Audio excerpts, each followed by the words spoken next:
And they say, so I can borrow at 20% in a bank, put in capital chicken, because I'm earning a higher return. People actually borrowed. Capital chicken positioned itself as a company that helps you to deal with the dirt of rearing chicken, and for you don't have to deal with it. So they rear chicken, multiply it, sell eggs on your behalf. People put their money without seeing a single chicken. And like these schemes work, the people that put money first actually got some money. And you know how? Because they use your own money. So the money that you put actually in the first month, they'll give you the 2 million out of the 10 million that you put in. Second month, they may still give you another 200. Now you're excited, you can't bring another 40. They will be gone. So if any scheme sounds to be too good to be true, most likely it is not true. Do not invest your hard-earned money in schemes that you've not done due diligence on. Seek professional advice whenever you want to invest your money. Undertake your own due diligence. If someone says that we're a pension scheme, go to the website of the regulator and search. If a scheme comes to Mbala and says we're a bank, go to the website of Bank of Uganda and check, is this a bank? If it's a company in the investment world, check the website of Capital Markets Authority and say, are they licensed? Do not simply give money to people that you don't understand, because it is worse, especially when it is your last check. You've saved NSSF for the last 40 years. In one day, someone takes it away. You have absolutely nothing. And I keep joking that if that happens at 60, at 70, you are likely to join your creator much earlier.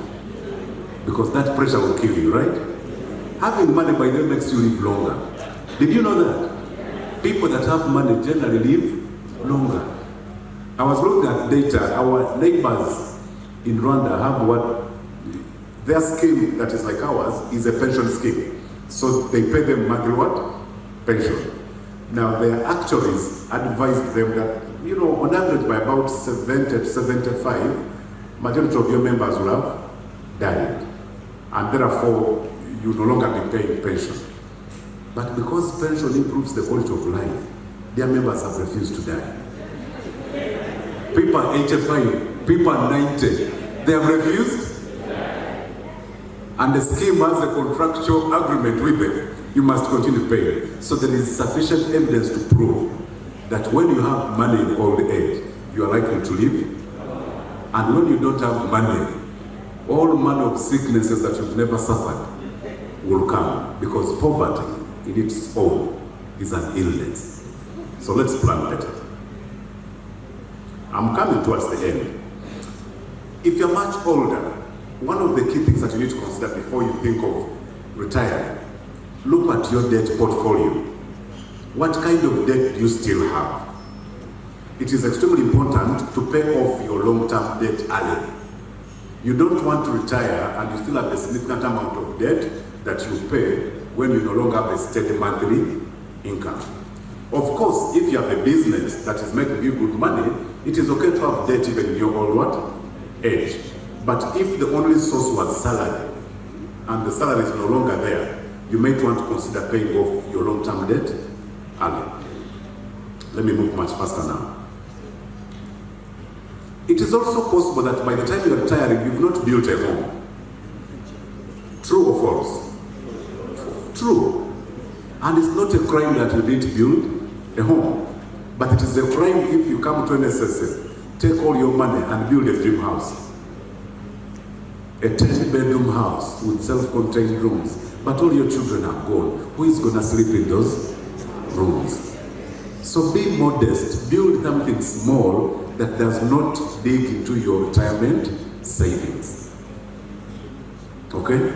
So do not splash your money on a dream house that you never built during your early years. Be modest, do something small, because what you need most of your old age is cash flow. It is not a big house. But many times these are errors that we make. This is, I think, my second last. It is also good to determine where you want to retire. This decision should be made early. You begin to plan for that place where you want to to retire. My boss, Patrick, I've not yet figured out where he wants to retire. But every time he speaks too passionate about a village called Nyim. So I keep suspecting that perhaps he wants to retire in what? Nyim. The trends are changing. More often than not, today, most people are opting to retire in the city. People are hardly going back to the villages. When we were growing up, people used to come back with a lorry, having their people no longer don't want to come back to the village in their old age. But a few of us that want, what are we doing to plan for that? I would like to retire in Mayuge, and I've told my wife that already. And for her, she wants to stay in the city. So we've discussed and we've agreed certain things. I would like to go back to Mayuge. So what I've done, I have kept in touch with my village. Almost every month, I touch base with my village. People in my village know me. When people in my village die, I participate. By the way, I don't physically go to bury because my boss may think I'm not working. But my village has a burial book. If you are working, you contribute 10,000 per person that dies. If you are not working, you contribute 2,000. So what I do at the start of the year, I put like 100K, and I know those are 10 bodies. Now, even when I don't show up at the burial, the LC chairman says the following men in our village participated in the burial, and they read my 10K. So I have buried everyone in my village. Sometimes I've gone back, and they tell me, oh, by the way, this year, few people died, so we've carried your balance forward. So the years when less than 10 people died, and my balance is carried forward. But the message is that the villagers know that when they are grieving, I'm also there. So when I go back to live with them, I'm not a stranger. I joined the circle in my village, a circle for women. We are very few men in it. These women bring 10,000 shillings only every Saturday. So that is 40K per month. But they have done amazing things with that small money. So I said, how do I participate? So the first year I joined, I was doing 100K per Saturday. This year I revised to 150 per Saturday. Okay? But what my 150K does is that the women in my village have a chance to get money to borrow, to do their business of 40K or 50K. And they are happy that Sanso's son, who is saving more money in our circle, is making it possible for us to borrow. You see. And the good part is this. Every December they give you back your money. So they'll give me slightly more than 7 million in December. But key thing is that they were able to borrow that money. And for me, I don't go there to borrow. But it is important for me to associate with those women, to support them. Because my wife does not want to leave Kampala, those are the women that I'll spend my old age with. So you can see, I am beginning to plan.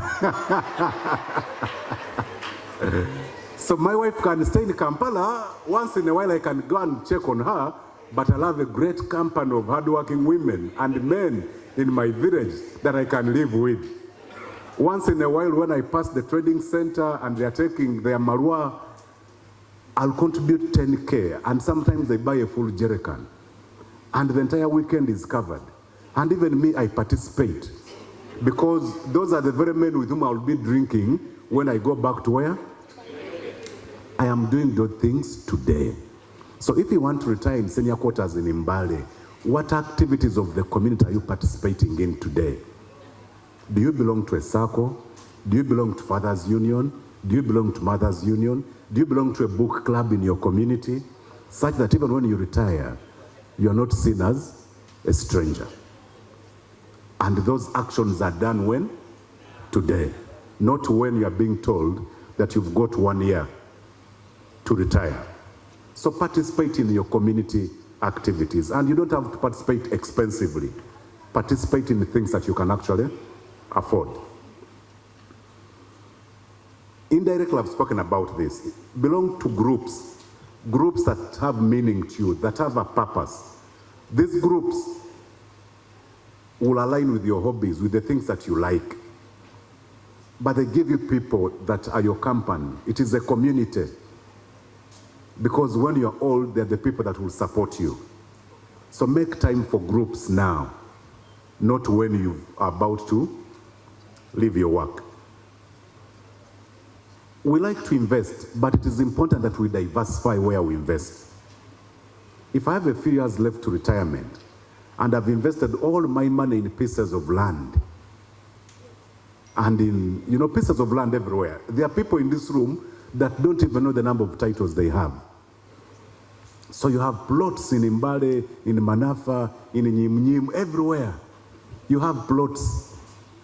The day you have a problem that requires you to gather about 20 million, that's when you realize that your plots are not able to give you the money. Our plots appreciate, that is true. But that appreciation in value is artificial.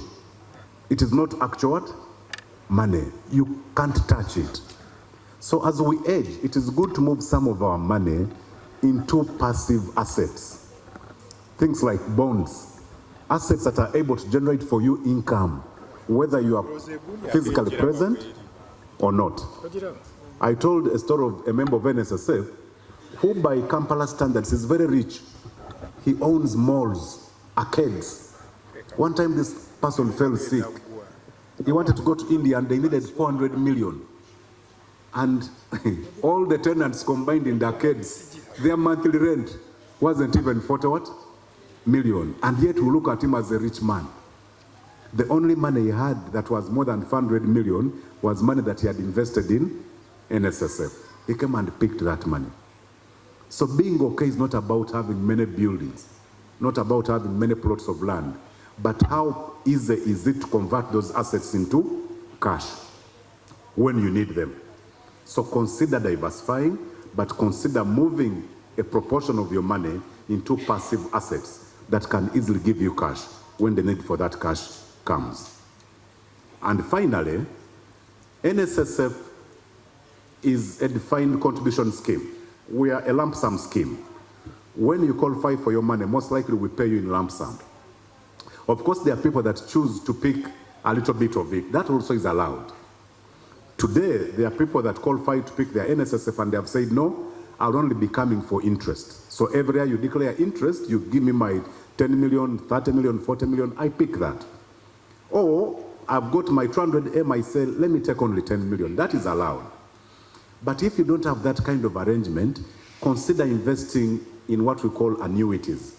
Annuities guarantee you a monthly income. Other than picking 1 billion from NSSF and you gamble with it in a business that you've never done before, consider either leaving it with NSSF and you are able to gradually pick only what you need or when interest is given, or invest in an annuity that guarantees you a monthly income. There is power in certainty. Old age is about certainty, that even if it's little, is it consistently coming? And that will give you peace of mind. Ladies and gentlemen, retirement can be the best time of your life. But for that to happen, you must be deliberate about the actions that you take today. You must be willing to make certain sacrifices today in order to plan for your old age. Because if you don't, it can also be the very worst time that you ever lived. God bless you.